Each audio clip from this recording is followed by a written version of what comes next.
Hello friends, now we are going to discuss the topic cholera यानी हैजा। Cholera is a bacterial disease causing severe diarrhea and dehydration, usually spread in water. Cholera is fatal if not treated right way.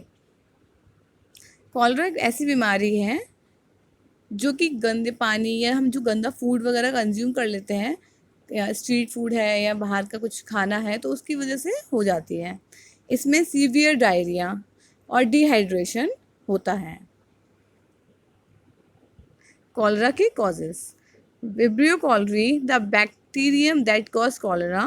Vibrio cholerae जो है इसके bacteria का name है जिसकी वजह से कॉलरा होता है। That cause cholera is usually found in food और water contaminated by feces from a person with the infection। ये जो विब्रियो कॉलरी बैक्टीरिया है ये पानी या खाने में आ सकता है एक पर्सन से दूसरे पर्सन जो इन्फेक्टेड है उसके द्वारा, कि उसने टच कर लिया या कुछ जैसे मक्खियाँ वगैरह होती हैं वो जो गंदी चीज़ों पर बैठ के आती हैं फिर वो फूड पे बैठ जाती हैं, तो इस तरीके से ये डिसीज़ हो सकती है। इसके कौन कौन से सोर्स हैं? Municipal water supply. Municipal water supply से अगर आप पानी ले रहे हैं तो मे बी वो पानी इतना साफ़ नहीं है। Ice made from municipal water, या आप बर्फ़ ऐसी यूज़ कर रहे हैं जो कि गंदे पानी से बनी हुई है। Foods and drinks sold by street vendors, जो फूड्स हैं और जो भी पेय पदार्थ हैं या खाना है जो स्ट्रीट फूड वगैरह है उससे हो सकता है ये। Vegetables grown with water contaminating human waste. Vegetables grown with water यानी ऐसी जगह पे उगाई हुई सब्जियां जहाँ पर ह्यूमन वेस्ट यानी जो भी फीसेस वगैरह या मलमूत्र कहते हैं हम, वो वहाँ पर होता है। उस जगह पे अगर वेजिटेबल्स उगाई जा रही हैं तो उनसे भी हो सकता है। रॉ और अंडरकुक्ड फिश, यानी हम अगर मीट वगैरह खा रहे हैं तो सही तरीके से हम नहीं पकाते हैं उसको, फिश को। Sea food caught in waters polluted with sewage. When a person consume the contaminated food और वाटर, जब एक व्यक्ति दूषित भोज्य पदार्थ वगैरह खाता है, the bacteria release a toxin in the intestine. तो बैक्टीरिया जो है वो एक विषाक्त पदार्थ हमारे इंटेस्टाइन में रिलीज कर देता है जिससे कि बहुत मतलब सीवियर डायरिया हो जाता है। नेक्स्ट है symptoms of cholera infection can include. Symptoms क्या क्या है? अब फर्स्ट जो मेन सिम्टम है इसका डायरिया, कि अगर हम कुछ इस तरीके का गंदा खाएंगे तो डायरिया हमें हो जाएगा। Cholera related diarrhoea comes on suddenly and can quickly cause dangerous fluid loss. इसमें क्या होता है कि फ्लूइड लॉस मतलब डायरिया में कि हमें वॉमिटिंग या लूज मोशन की शिकायत हो जाती है।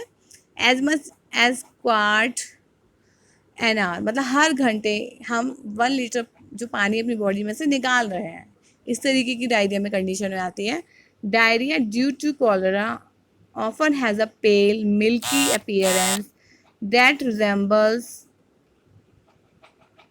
Diarrhea due to cholera often has a pale milky appearance that resembles water in which rice has been rinsed। मतलब डायरिया में इस तरीके की कंडीशन हो जाती है, हम इस तरीके का हमें लूज मोशन हो जाते हैं।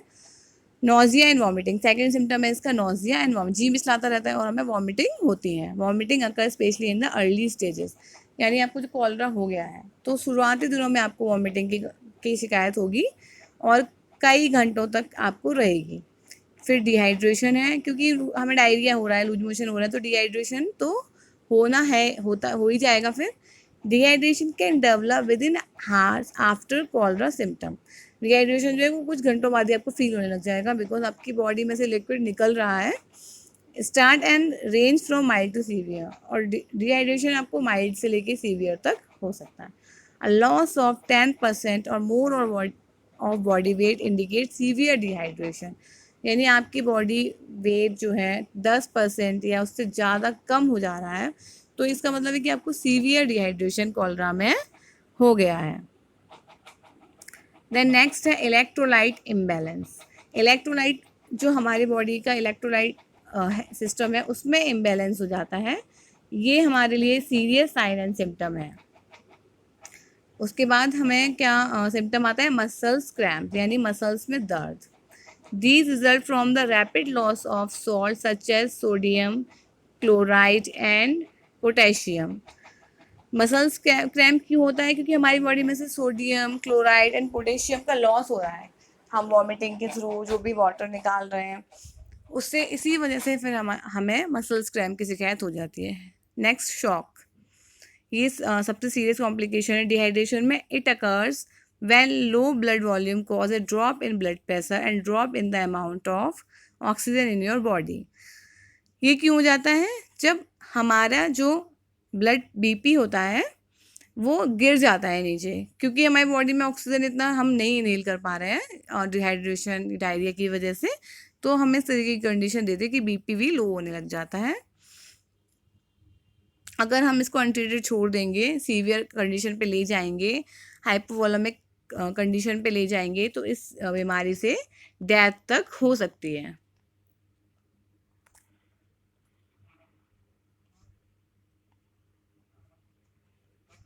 नेक्स्ट है ट्रीटमेंट। ट्रीटमेंट में इसमें रिहाइड्रेशन थेरेपी दी जाती है। रिहाइड्रेशन थेरेपी में क्या होता है, जो हमारी बॉडी का फ्लूइड्स जो है, जो हमारी बॉडी में से तरल पेय पदार्थ वगैरह जो हमारे निकल चुके हैं उसको रिस्टोर करना। ये हम अपने घर पे भी कर सकते हैं। जैसे ये हम जो ORS वगैरह का सोल्यूशन लेते हैं, ये वही है कि नमक चीनी का घोल हमें ज़्यादा से ज़्यादा लेना चाहिए। और तो रिहाइड्रेशन थेरेपी में यही प्राइमरी जो ट्रीटमेंट है कि हम किसी बेबी को भी हो रहा है तो हमें उसको ORS सोल्यूशन देना है, कई बार देना है दिन में। एंटीबायोटिक ट्रीटमेंट है जो कि हमारी बॉडी में जो फ्लूइड की रिक्वायरमेंट है रिड्यूस कम कर देता है, और बीमारी से हमें ड्यूरेशन ऑफ इलनेस है वो भी हमारी कम कर देता है। Indicated for severe case of cholera, पर एंटीबायोटिक जब ज़्यादा सीवियर केस हो जाता है तब दी जाती है। Next, zinc treatment.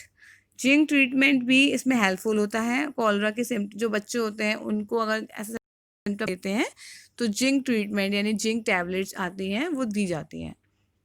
Prevention of cholera. Cholera को प्रिवेंट करने के लिए है इसमें कुछ प्रिवेंटिव मेजर्स दिए हुए हैं। फर्स्ट, जैसे गुड सैनिटेशन, यानी हमें अपने चारों सफाई स्वच्छता का ध्यान रखना है।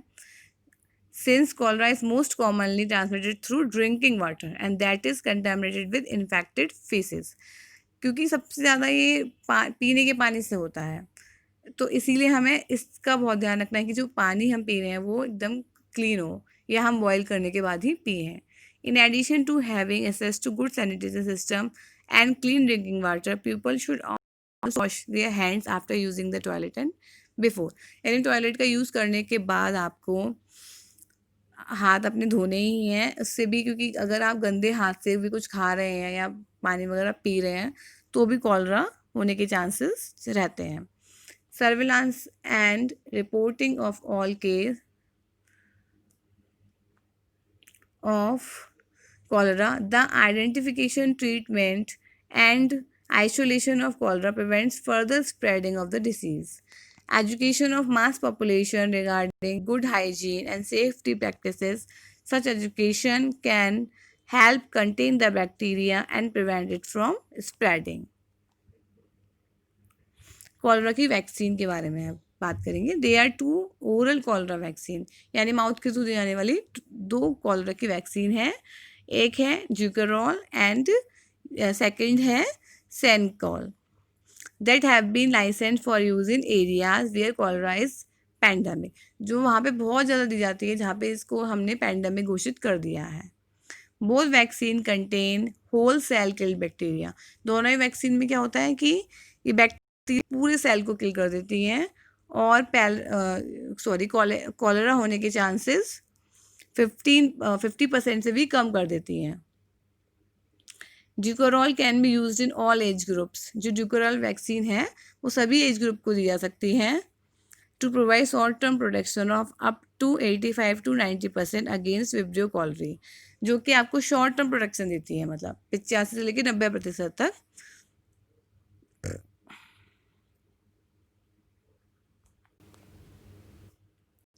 Sancol provides longer term protection against both Vibrio cholerae O1 and O139 in children ages less than 5 years. Okay, अगर आपको मेरी ये वीडियो पसंद आई हो तो मेरे चैनल को लाइक एंड सब्सक्राइब जरूर करें। Thank you.